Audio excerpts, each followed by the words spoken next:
Nidra, sleep. Bhaya, fear. Fear means aggression. Fear means anger. Fear means attack. Fear means all the efforts of self-defense, and all the defensiveness you have. And the copulative urge, 4. Samanyam etat pashubhir naranam, in that the human beings and the non-humans are same. There's no difference. The only thing is that the cow is quite happy without going to a restaurant. You are not.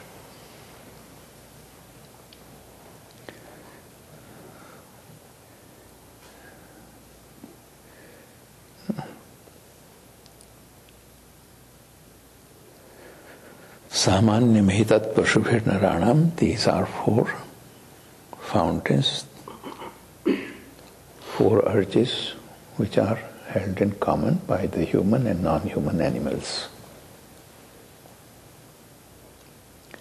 Dharmo hi esham adhiko vishesha. What distinguishes human beings is your practice of dharma,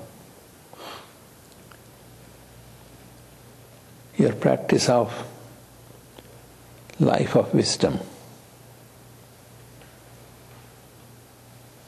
Not information. Nowadays, there's more information in the world than there has ever been. More plants and animals and species are catalogued. Their taxonomies specified. Their names are given. And there are less plants and species every day, thanks to the human beings.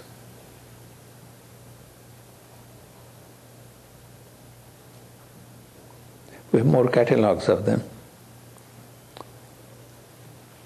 And catalogue by catalogue, we are busy extinguishing them. So that information is no knowledge. That information would become wisdom if you preserved them instead of extinguishing them, making them extinct. Then the same information would become source of wisdom.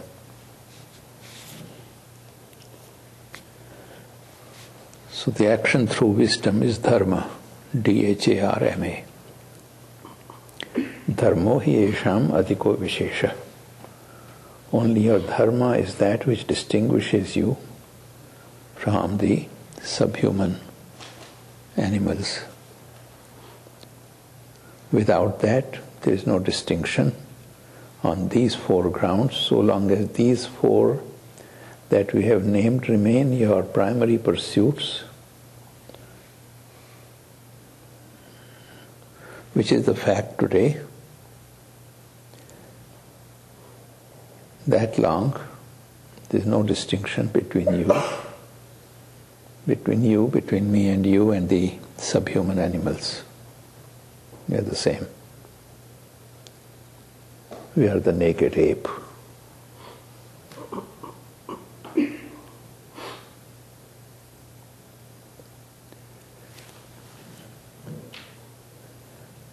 You seek food, they seek food. You sleep, they sleep.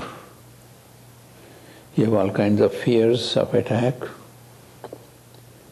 and in response you either run or you become aggressive. Same thing the other animals do.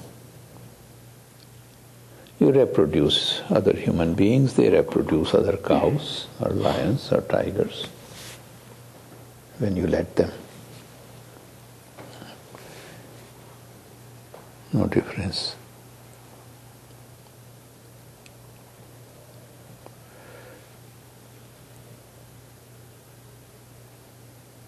So, why are we here?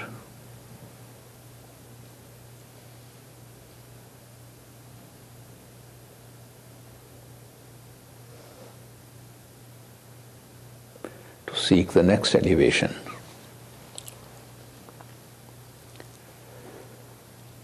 That next elevation is not in a physical form. Next step in evolution is not in information and knowledge. Knowledge comes, knowledge happens as you grow spiritually, knowledge comes easily.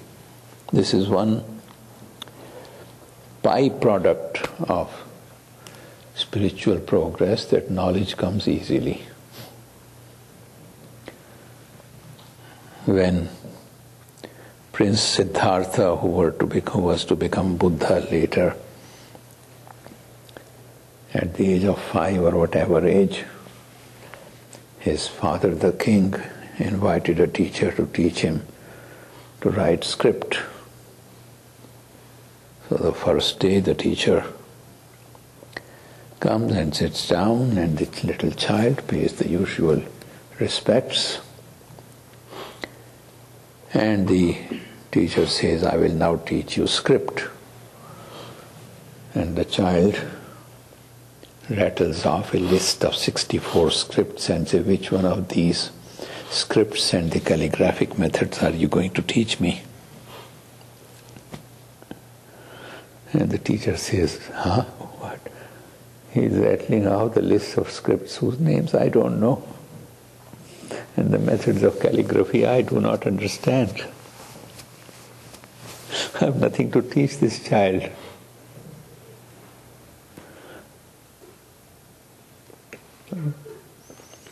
This list of those 64 scripts is given there in the texts.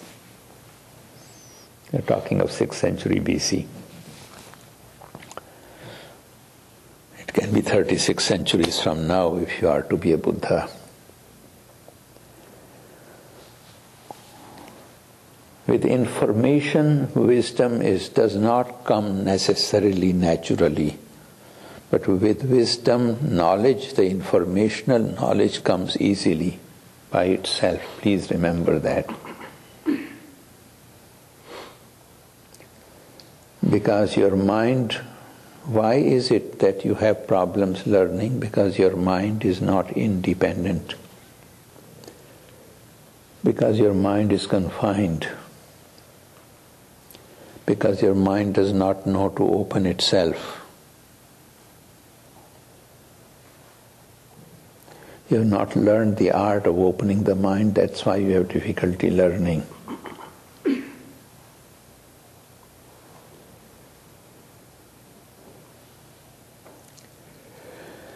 So informational knowledge comes as a byproduct of wisdom.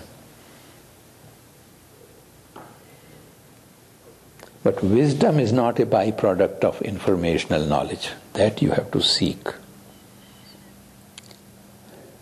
You can make your information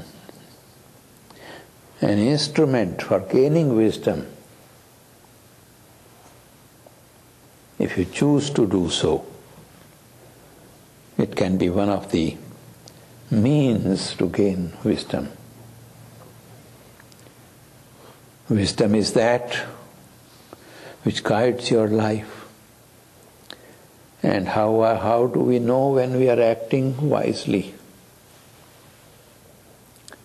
Because in the end product then we have no frustration, no disappointment, no anger, no self-dereliction.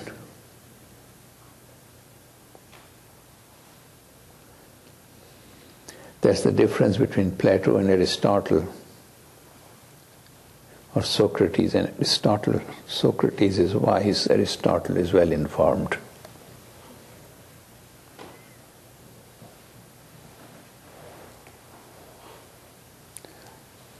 It's no fun reading Aristotle. Right? Socrates is fun.